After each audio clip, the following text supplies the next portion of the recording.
new Space Marines are coming out this weekend, and oh my god, I am astounded at these releases. So this is perhaps one of the wildest Games Workshop product launches that I have ever seen, which is weird because the models at first glance seem so tame, so standard. But if you keep looking at them, then you start to notice all these little details that suggest a deeper conspiracy. That's right, ladies and gentlemen, I believe I've caught Games Workshop in something here. There is a massive secret to these new Space Marines, and let me tell you, it ain't good. But to first get into that, we're gonna need to review all of the new models. And oh boy, there's a lot of them. But hey, they are available to actually pre-order for the weekend. Yes, that's right. Unlike the majority of Games Workshop's current catalog, these are actually in stock. Firstly, we have the new Jump Pack Intercessors. These look pretty good in my opinion. There's not a lot of detail in their armor. They definitely hold that Primaris vibe, you know,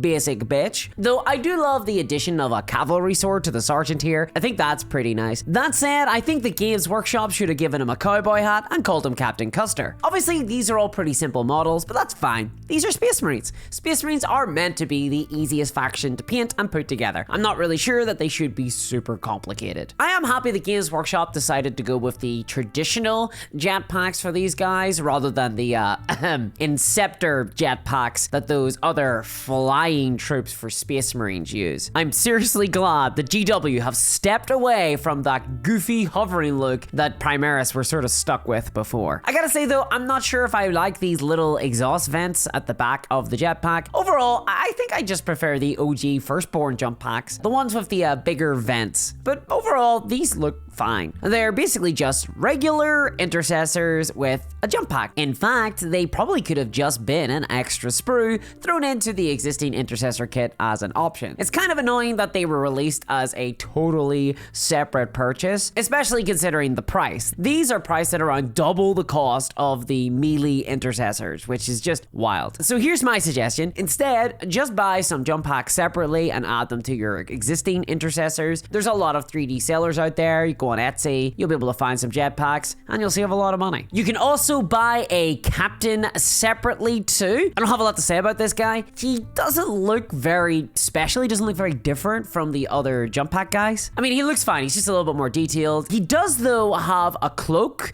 that will immediately burst into flame the first time that he jumps. So that's a bit weird. No kicks! It's almost as if the sculptor didn't know how to make a captain model without a cloak, and they were just like, it, let's just throw one onto the jetpack anyway. So that's not great, honestly. It does show a little bit of a lack of imagination. Honestly, this model just doesn't do a lot to justify its own existence. If it were me, I'd probably just convert one of my basic troops instead. I'd add some little bits and bobs to the model and paint them slightly differently from all the other jetpack intercessors and just say they're my captain, you know, rather than buying this. Especially considering that this captain costs almost as much as the entire jump pack intercessor squad. So, you know, probably not worth. I did notice though that all of these jump troops have the same problem, which is the posing. Oh dear God, I hate the posing for these models. I mean, look at this guy. He's on his wee little tippy toes. I hate the way they're all sort of standing on these weird copy paste rocks in the ground at weird angles. I just wish GW would instead embrace flight stands. They seem to have an ideological issue with flight stands that I don't understand. I mean, I sort of get it. I collect Drukhari. Flight stands can be pretty annoying and they can be awkward and they're hard to kind of store and things, but I don't know. I think these models would just look way better with more natural looking poses as if they were actually flying instead of just, you know, like they're trying to perform some parkour. Seriously, compare these models to the Seraphim and I think it's clear who looks better. These models just do not have the same presence on the table. That's a pass from me. Next up, we have a new Terminator squad. They look good. They look fine. They're an update to the old ones. I genuinely have no notes. I like the flamethrower, and I will never not love the Cyclone missile launchers. They are ridiculously stupid in all the best ways. I like that the models are more posable than before. Though it is funny, Terminator armor is pretty hard to make it look dynamic in terms of the way that Games Workshop love to pose their models these days. So they can't really get a guy pointing very easily. Oh, I'm sure the designers hated that. But overall, I think that's part of the charm of the armor. They're just little brick boys. This mostly comes out with the sold separately chaplain in Terminator armor, who's just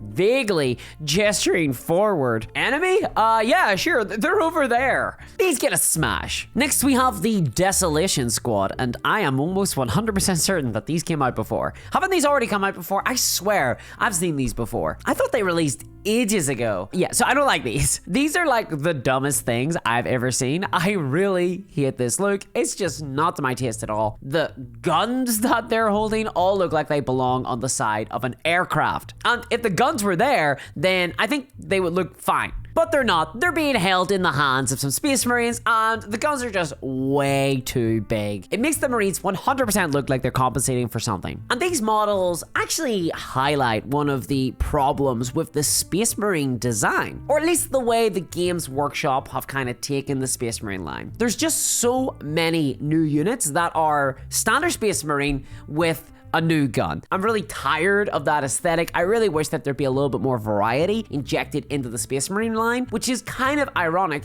considering how many units Space Marines get. Overall, big pass for me. And here is the new Space Marine Lieutenant. I don't really know what to say about this one. I do like that he seems to have rolled a 1 in the past when overcharging his plasma pistol, because he has had to replace his arm with a robot one. I think that's a really nice touch. Overall though, he doesn't look special really. There's nothing that distinguishes him. I do like how he mirrors the previous Lieutenant model that came out with the Storm Shield. They are essentially in the exact same pose, but just the other way around. But aside from that, this model's a little bit boring, like most other Lieutenant models. Pass. Now here's the Sternguard Veteran Squad. I originally thought that these came out in the Honored of the Chapter sprue years ago, but apparently that was the Blade Guard Squad, so I don't know, sue me. I like these guys. They look like old school Space Marines. They are nice and compact. They have some intimidating poses, though I noticed that once again, we have the same generic sword forward pose on the Sergeant that we've seen a million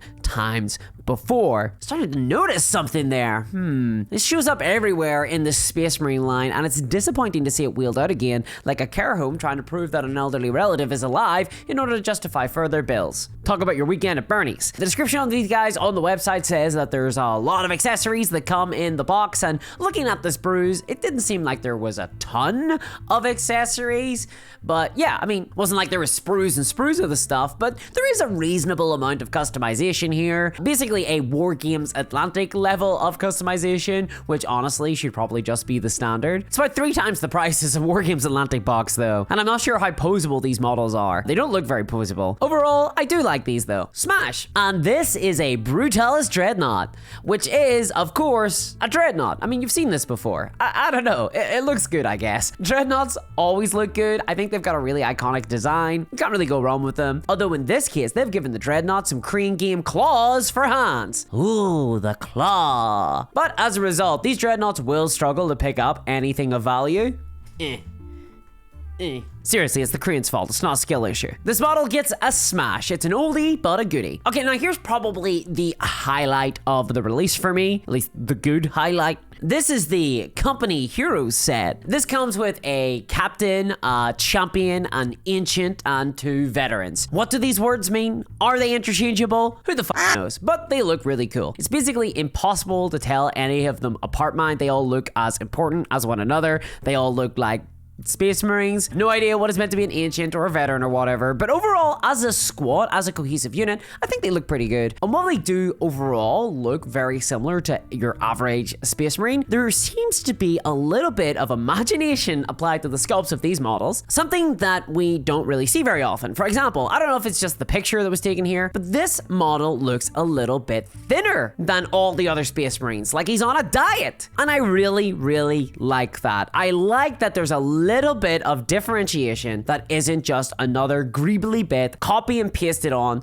to the side of the armor, or ooh, a magic sword. This is a nice subtle way to show that the sculptors are still kind of doing their job a little. And overall, the models still keep to the design language of the faction. I really love the banner bearer and the cloak he has on. The posing is lovely. The metal arm in this guy looks cool. I will say though that this captain, I think it's the captain, is once again standing on some jagged rock. box. And we have seen this so many times. I hate it. It's so cliche. I am not sure what designer in Games Workshop seems to be repeating rock and stone on a loop, but it's just another unimaginative design and doesn't add anything to the model at all. It's a very lazy way of making the model appear a little bit more important, a little bit more dynamic than all the others. This visual element is just so played out, and it feels like every other Space Marine model these days comes out standing on one of these exact same rocks. It's very boring, and it drags down what is otherwise a really cool squad. Overall though, I'm gonna give them a smash. Now look, I don't think any of these models are particularly exciting. Most of them are just refreshes of previously existing kits like the Terminators, or their modernized versions of older kits like the Jump Pack Space Marines. And I don't super mind this. I'm glad that this was the direction of the Space Marine release, because to be honest, the Space Marine army did not need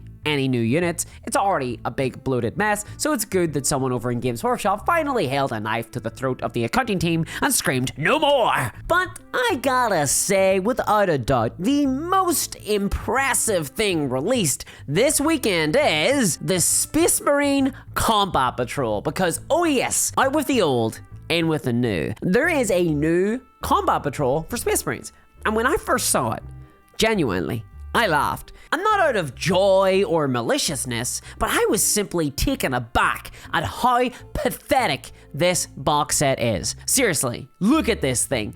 Bathe in the glory of the Space Marine Combat Patrol. What in the world is going on here? At first when I saw it, I thought it was a squad of infantry.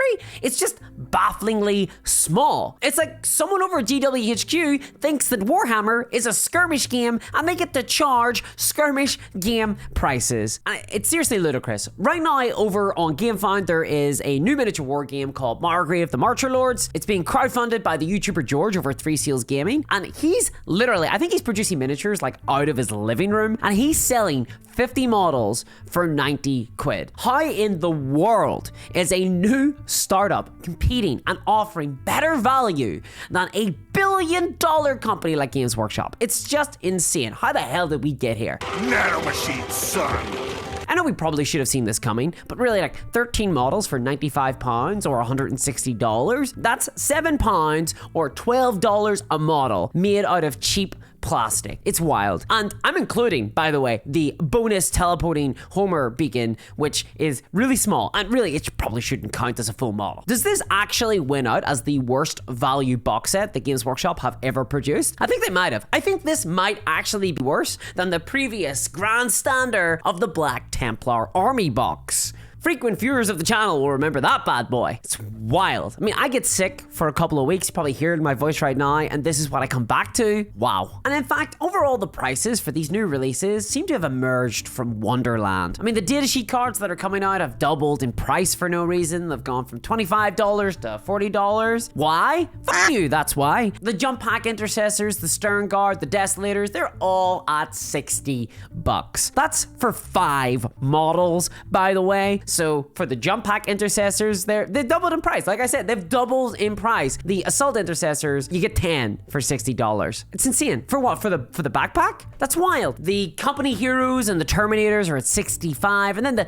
individual models are ranging from $35 to $42. And it's just unjustifiable. This really does feel like price gouging, and it's always worse when it's Space Marines getting screwed like this, because let's be honest, Space Marines are very much the gateway faction for a lot of people into wargaming, especially younger players, and I'd say that it contains most of the casual player base. So when the prices of Space Marines go up like this, then actually prices out younger players, and it gatekeeps them out of the hobby. And these are meant to be the new blood of wargaming. We should be welcoming new players, not hitting them with $60 for 5 models. And look, I understand the arguments. I get that the fidelity of the models has increased, but I'm not sure that it's worth the price. I'm not sure how they justify this, because these models, and I don't want to offend the design team here at Games Workshop, but these models did not take very much time or skill to sculpt. And this is something that I've started to notice with Games Workshop, and this release really highlighted it. And I've brought it up a little bit already in this video, but there's a lot of repeated poses here. There's a lot of repeated gibblies. There's a lot of repeated details. Oh, there's a lot of it. And as I started to notice this and look at them and review the range, I realized the Games Workshop are really starting to phone in their sculpting. And I think that this is a massive secret that's just totally hidden in plain view that no one's really talking about. But I think that we should be talking about it, especially when prices are doubling for some of these models. Because we know the plastic the Games Workshop uses is cheap, the material costs are very low, we know the margins are very high, and it's typically the labor, it's the design work that gets carted out by sycophants to justify these prices and the constant price increases that we see with Warhammer. But these models, I mean, just looking at them, there's a lot of copy and pasting going on. And probably the most egregious is the Desolation Squad. Like, look at this. Like, look at this. The Desolation Squad is literally the same 3 poses repeated. Like, how is this justified? Why would you pay $60 for this? The Company Heroes Captain, the Stern Guard Veteran Sergeant, and the Jump Pack Captain all literally use the same component. It is repeated across the sprues. You can actually see it. I mean, look at this sword arm. It's the same sword arm that keeps showing up across the different models. And the new lieutenant is in the exact same pose as the previous lieutenant because it uses the same skeleton. They've just mirrored it the way you would do in a Photoshop because they're digitally copying, pasting the same assets to create new models. That's why we keep seeing the same rocks on bases. That's why we keep seeing the same poses on those rocks. Games Workshop don't hand sculpt things physically anymore. They do it digitally. And it's clear that they have a big digital library, and in order to make new miniatures, they're just going through that library and they're just constantly mixing it up slightly, adding on these little details here and there. And the result of this is that all of the models are beginning to look the same. They're all starting to fold into one another. It's like when a YouTuber just keeps using the same pictures over and over and over on their thumbnails because they just don't want to take any more pictures of themselves pulling silly faces. It's just lazy. Look, Games Workshop don't sculpt by hand anymore. They do it using digital tools, and it's clear to me that there's a lot of reusing assets in order to get the models out quicker and to keep up with a relentless release schedule, and I understand that, but it is lowering the quality of the models as a result. And if the prices were cheaper, it would not be such a big deal. If they were charging like Warlord game prices, I don't think anyone would mind, but the prices keep going up. I mean, come on, the Brutalis Dreadnought is just another Dreadnought. We've seen this model before. It's the same one they've released already, but then they threw on some claws. Okay, fine, I'm sure that took a little bit of time. But why is this one $80? Why is the Brutalis Dreadnought $5 more than the Redemptor Dreadnought? There's no justification for this. This is a huge problem, honestly, because when Games Workshop pushes prices this high and they deliver box sets with like 13 models for $160, then they actually stop competing with companies like Warlord Games or War Games Atlantic or Mantic Games, where you can get hundreds of miniatures for that price, and instead they start competing with an entirely different set of miniature wargame companies. They start competing with the artisan skirmish games, where a set of 10 models is your entire army. So comparing these models to Infinity, Malifaux, Moonstone, or Bushido, where every miniature is an individual model with individual poses that has been carefully sculpted separately and contains really fine and unique details, and often these models are made out of metal or non-fine cast resin, and these Warhammer models just do not compare. They just can't compete. These models are blown out of the water by things like Infinity, and that's a huge problem. Because after all, Warhammer 40k is often billed by Games Workshop as the premium game, because Games Workshop are the premium miniature manufacturer. They're charging premium prices at least, but the models just aren't keeping up. And this is a huge issue because honestly, all the executives ever seem to want to talk about in their annual reports is about how they produce the greatest miniatures in the world, supposedly. Oh, and of course, how much money they're making, but that's by the by. But I don't think that's true anymore. In fact, I actively think that the miniatures coming out of Games Workshop are getting worse, even as the prices go up. So how's that one going to be justified? But of course, there are more issues with the Space Marine release, because everything that I mentioned in this video is true about this latest release too. So go check it out. And of course, why not join my Patreon for bonus videos, secret live streams, and a friendly hobby community? Check it out at patreon.com/discoursminiatures and help support my content here. And a huge thanks to my patrons, especially CryptoKev, Novani, and Travis Hunter. Thank you so much, guys. I'll catch y'all next time. Bye-bye.